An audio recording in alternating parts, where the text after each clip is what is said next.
Are you looking to get into agent attraction? Well, just realize that what brought you to this brokerage is probably different than what brought someone else to a brokerage. You might find a product or a service really interesting and you may be aligned to one thing about it, but other people might actually find a different facet of that company, product, service, whatever it is, a little bit more interesting. And if you just focus on what is interesting to you, you may actually miss and feel like you're not listening to the other person and you won't be able to actually convey the information that they truly want. Well, I've put together 20 specific points on brokerages as to why people align with them or don't align with them.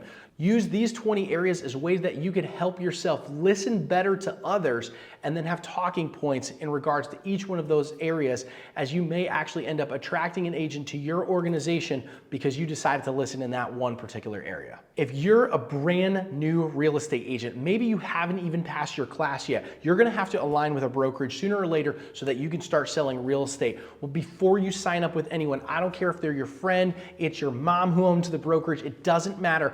These 20 areas are highly important to real estate agents, and one of them, maybe more, might be very important to you. Review these 20 with me so that you can understand how to partner with the brokerage that matches your personality fit and your business goals the best. So let's talk about why people actually align with certain brokerages or do not. There's 20 reasons why I believe agents align with a brokerage or not. I've listed them out here. Let's get talking about them. Okay, so the first one is culture. What does it feel like to be here? What are some of the most important norms and values of a community of agents? And what are their priorities? What's the mission that the company is looking to solve? When you're there, when you're sitting in the rooms at these brokerages, what's the feel? Many agents are like, I want to feel a certain way when I'm there. Either is it a welcoming environment? Is it something where, they're focused on their brand and the high-end luxury sort of feel around it?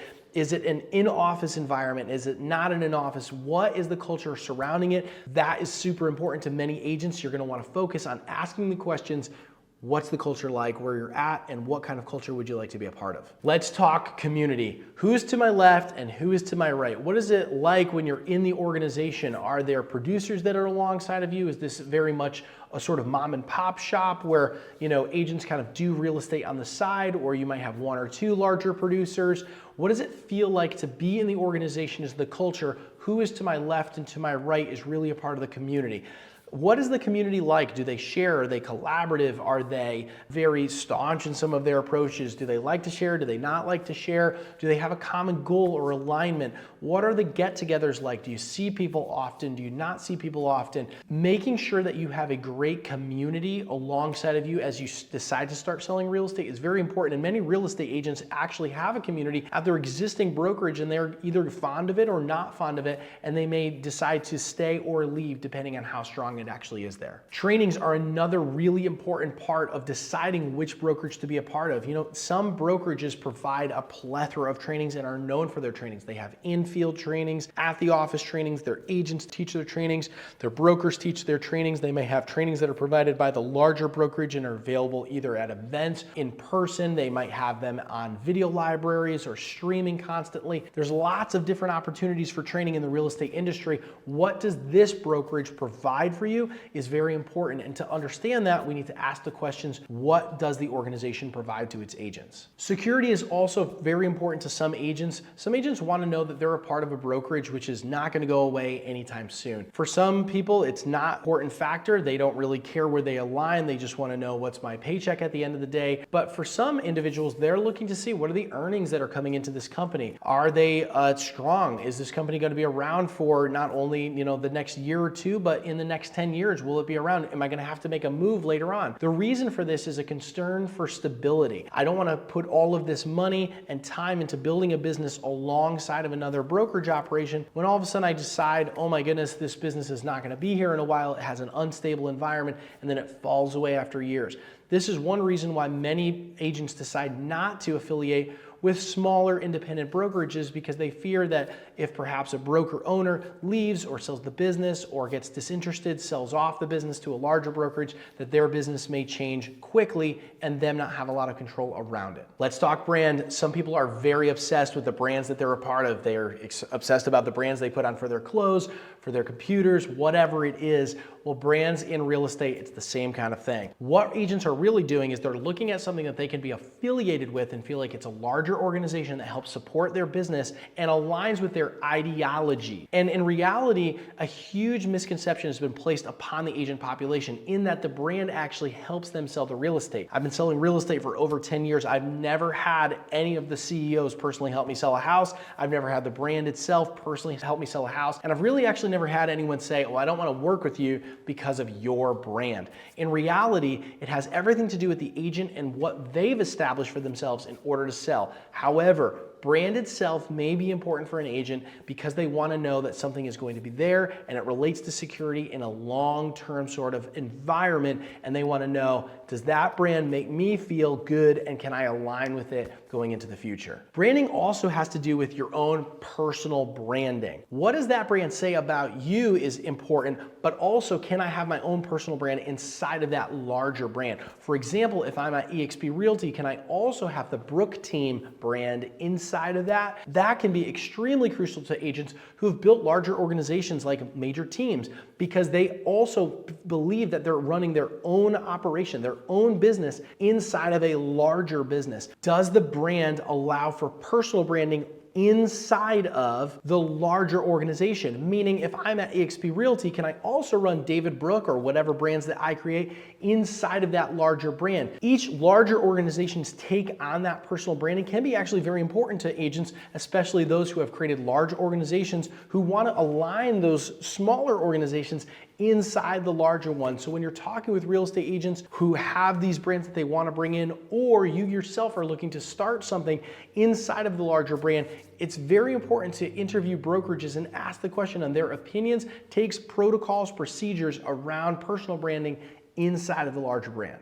Real estate sales agents love acknowledgement, and who doesn't? And when you do a good job, you actually want someone to say, well done, you did a great job there. But most of the time when we're a part of organizations, especially sales organizations, it seems like the producers are the ones who get noticed most of all. And that makes sense. Every brokerage is running a sales business and they make more money when people sell more houses. And so they want to feature those agents that are selling the most amount of houses. They want to keep them happy. They want to let them know, we notice you and we'd like you to stay here. But what about other agents? What about the rest? What about those who are still making efforts and yet maybe not producing as much? How does an organization handle personal recognition? That's very important to many agents out there. And I've heard and talked to several brokers and agents who are a part of larger organizations where they feel like, man, I wish I could get noticed. I'm a part of, this community, but agent A, agent B, they seem to get recognized because they sell the most amount of houses. I'm never going to sell as many houses as them. And so I just want to understand, hey, what can we do in order to get myself recognized in the process? Another significant part of personal recognition is not only the production that happens, but also maybe some of the values and cultural contributions that may happen. Many times, even at organizations, charitable sort of events or contributions are also noticed within the organization. And it's really important to understand, is this company focused on other things besides the sales goals of people inside of the organization, and how do they recognize those people? Support is a word that gets tossed around here and there in the real estate industry, and people mean a variety of things. Does support mean like you could call a broker every now and then, they're gonna pick up the phone, maybe you leave a message and they text you back like, hey, what do you need? Is that really support?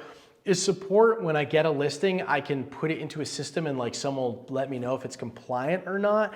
What does support truly mean? Well, asking the question, what does support look like at your brokerage, is very, very important. In fact, it's what you're actually paying for as a part of your splits. And in this, you want to ask, is it transactional support, specific deal navigation support, organizational building support, financial profit and loss review and guidance? Is it broker guidance and backing when all of a sudden a deal kind of hits the fan? What does the brokerage do? And then also, what is it like for experienced and veteran agents if they want to expand? How do they get support? All of these are very important as you're considering a brokerage or if you're attracting an agent to a specific brokerage. Leads are a huge thing for agents because oftentimes they're thinking, well, I don't want to sell to my friends and family members. How do I meet people who I haven't met yet who want to buy, sell, and invest in real estate? Brokerages will simply say, well, we provide leads, but what are they? Are they leads that are through their relocation system, which are really just their online program that someone in-house is actually converting, they're going to send you at a huge referral fee? What is it looking like for you to get leads from your brokerage or team or wherever? Are the leads provided to the agent within the organization? How are they earned? Where is there an opportunity to have you grow your own lead flow within the organization? These are important questions to ask as you're determining which brokerage to align with. Customer relationship management systems, otherwise known in the business as CRMs, are typically provided by organizations in order to help a real estate agent grow their career. Now, the difference here is this. Some brokerages actually own the CRM and ask that any contacts that you've put in there, that's theirs. They own those. So if you decide to leave the brokerage, they're going to retain those and they might follow up with those leads. They might market to those leads, and maybe you want that, maybe you don't. It's very important for real estate agents to understand, does the brokerage provide a CRM to me, and what are the capabilities behind it? And then, like I just said before, do I own my contacts once I leave, or am I gonna have to try to secretly export those somehow and take them over to my next brokerage? Asking a few questions around the CRM, you should ask certain questions like, what are the costs of it and what are its capabilities? Does it have a dialer? Does it have the ability to mass email? Does it have the ability to mass text? So if I wanted to do a text campaign, am I able to do that easily enough through the software? Can I create drip campaigns or action plans? Does it have the ability for me to be able to review certain metrics like open rates and who's opening my emails and when are they responding to me? Can it integrate with other programs throughout the industry like transaction management softwares or realty portals that are out there? What other sorts of lead gen and lead follow-up activities can I operate in inside of the CRM that's provided to me through the brokerage? Understanding national and global interaction can be important for some real estate agents, especially those who might deal on a larger sort of platform for luxury properties, or agents who are more referral based, meaning that they interact through referrals. Oh, this person's moving from one area of the country to another, and that might be very applicable in more transient locations with employers who bring in temporary workers or workers who might only stay for a year to 3 years. There's a high turnover rate in those areas, and so agents want to make sure that they're connected, maybe not only regionally or nationally, but also globally. In this respect, it's important to understand, how does your brokerage align with other agents inside of their organization and beyond, outside of the normal 4 walls of your office, to agents all over the globe? Is there a way that they can interact and pass referrals easily enough? Is it through some sort of Facebook system or a group chat that's online through Facebook Workplace, let's say? Or is there another platform inside of the organization that allows agents to pass referrals very easily? Agents also want to know, maybe I want to pick somebody's brain from across the country. If you're here in Connecticut and you want to talk to somebody in California, how can I find them and how can I interact with them easily enough? What if I want to run a property or a marketing scheme by someone else? Hey, what should I do? How do I actually interact with them? It's important to discuss, how do you actually interact with other agents at your brokerage and how easy is it? And are they open to interacting is another question. But is the ability present at your brokerage? We're all 1099 contractors, which means that we technically run our own business, and not being employees of the brokerage simply means we have to find our own benefits. That means healthcare, dental, you name it, it's all on you. Never mind worrying about your 401k plan. Most brokerages just say, best of luck, save up, talk to an accountant, talk to a financial planner, and we wish you the best. Well, what is your brokerage providing to you in regards to benefits? Is there an option for healthcare or anything else that we just talked about here? Some brokerages provide them and some brokerages don't. It's important to ask the question. Other benefits that might be a part of a brokerage are discounts on services. Do you potentially get access to their stock at the brokerage? Is there a way that you can get access to certain event access or product discounts or services? Those are other benefits from being a part of a brokerage, and you want to ask the question so maybe you could take advantage of those discounts. Broker availability is big for agents, especially those who love to spitball, talk something through, and they need a sounding board. Well, how do you access your broker? And I'm talking about the person, not just another agent at the company who happens to hold a broker license. I'm talking about the broker, the designated broker who's in charge and responsible for your files. Broker availability can be a make or break for many agents, and their accessibility to the broker is so important. Well, if you're thinking, I want to contact the broker, how do you do it? Do you just place a quick call to them? Or do you have the ability to text them, jump online through some sort of metaverse in order to interact back and forth with them? What's the availability for you to interact with brokerages? You need to be asking that question to agents as they're looking to decide which brokerage to be a part of.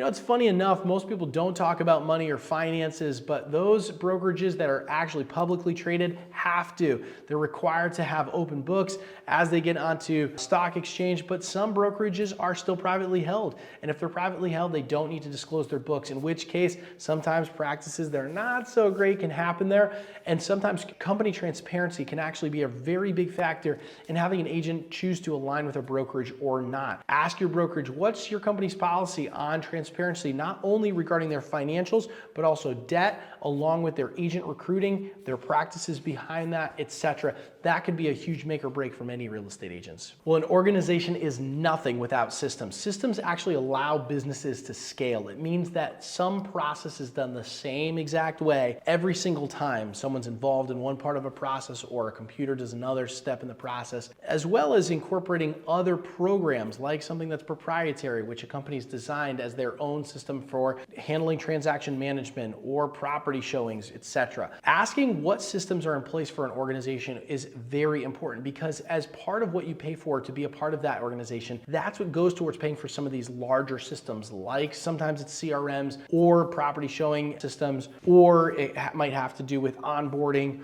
or listing management, etc.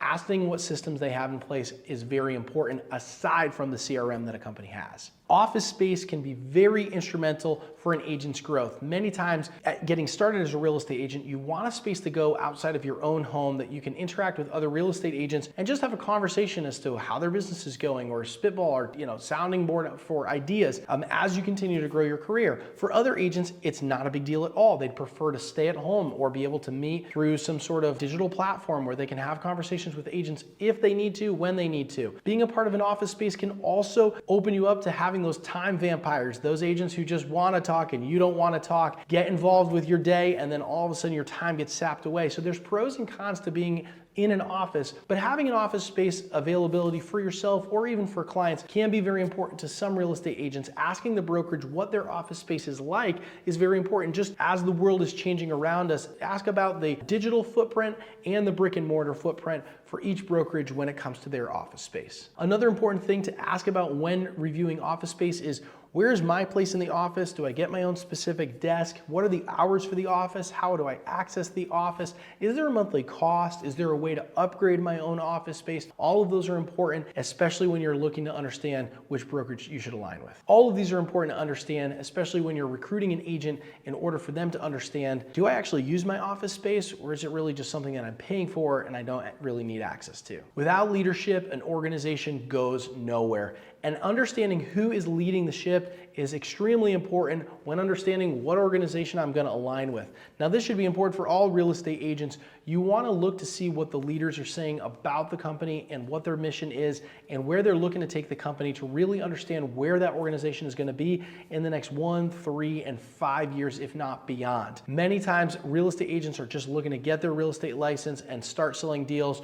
Or maybe some real estate agents don't actually care who's at the start of the company. Paying attention to the leadership is going to be extremely important, as your brokerage is going to provide either systems or not, increase splits, whatever that is, based upon wherever the leadership's mindset is in running the organization. Now, leadership doesn't always need to be one person at the head of a company. Leadership can actually be separated. Is it centralized? Is it decentralized leadership? Do agents have an ability to have a choice in how the company is run or not? Does it have a hierarchy to it? Is there, one manager followed by a regional, followed by a district, followed by so-and-so all the way up to the top? Or is it very open-ended? Is it a small brokerage shop, in which case it's more mom and pop and one broker kind of runs the show? Is anyone allowed to buy into a specific part of the company? Maybe you're allowed to buy into a portion or a shop of the brokerage, meaning like one market center or one office space. Each of these are very important questions to ask, so you understand what you're getting into and what your ability is to participate in the leadership of the company. Diversity matters. Having other opinions in the brokerage, whereas in one specific group is not just represented or more represented than other groups, is very important to many agents. They're going to want to understand, what are your policies around diversity, discrimination, etc., and how can those be modified? Also, what presence of diversity is in place within the organization and what is their mission going into the future. Understanding and listening to others and to their ideas of diversity is also very important when it comes to helping agents align with your brokerage. Marketing assistance is actually huge when it comes to agents deciding which brokerage they should align with or not. What's provided at a brokerage for an agent to market themselves or their listings? Are marketing provided in a generalized format, or is it branded to each agent? What efforts are being made for those individualized listings? When you take a listing on, is it simply just put onto their website, or are single property websites branded and made for them? What efforts are put behind marketing not only the agent but also the listings? Is there a budget or are there subsidies for those listings? Do you get to put your listings in the newspaper and they bill the brokerage? Are certain photography or drone or Matterport, is there anything else that's provided by the brokerage? Or is it all on the agent? How are these subsidies earned and how can you increase the partnership from the brokerage to the agent? All these need to be made questions, especially when helping agents align to a specific brokerage or not. Having a luxury brand or department inside of a brokerage can be quite significant to agents who focus on marketing luxury listings, or if their market that they are specifically in features many luxury listings. That can be a huge deciding point for agents when it comes to aligning to a brokerage. Ask your brokerage, what do you offer in terms of marketing, in terms of global interaction, in terms of special branding for luxury listings and for luxury agents as a part of the brokerage. So here's the big one. Let's talk about splits. Typically, agents love to talk about splits as the number one thing when it comes to deciding whether or not to be a part of a brokerage. They'll say that it's not. They'll say, oh yeah, other things are important. But typically in their mind, they're just thinking to themselves, what's your split at the end of the day? Well, here's the reason why I put splits at the very bottom of what we talked about. It's because when you run a business, a split is at the very bottom of the funnel for when a dollar comes into the organization and when it leaves. Let me explain. If a dollar comes into your organization, whether it's the community that they've built, the office space that they pay for, the technology, the systems, the leadership, the tools, all of the trainings, everything gets packaged into a value proposition inside of running that business funnel. And at the end of the day, money's left over that will then be split. And that split is what covers the value proposition that the brokerage or even team paid for in that process. Asking about splits before you talk about value sets you up for failure. However, if you talk about splits at the end of the day, now you've understood everything that goes into what the actual bill is for whenever you close a deal. Talk with agents about the splits at the end. Never lead with that. If you do, you're going to be setting yourself up for failure. Instead, talk about as many benefits as possible and align with those that they seem to resonate with. And then at the end say, based upon all of the value that this brokerage is bringing, here's what they expect from their agents. So what should we do from here? The best thing to do is start to review for yourself. What are the areas out of these 20 that align with you most? Why did you join eXp? Why did you join your particular brokerage? Why did you decide to be a part of your team? Or what about your team if you run one? What within those 20 areas did you decide to feature as the most important? Are you just talking about splits, or are you talking about these other areas just as much in your organization to really bolster your value proposition?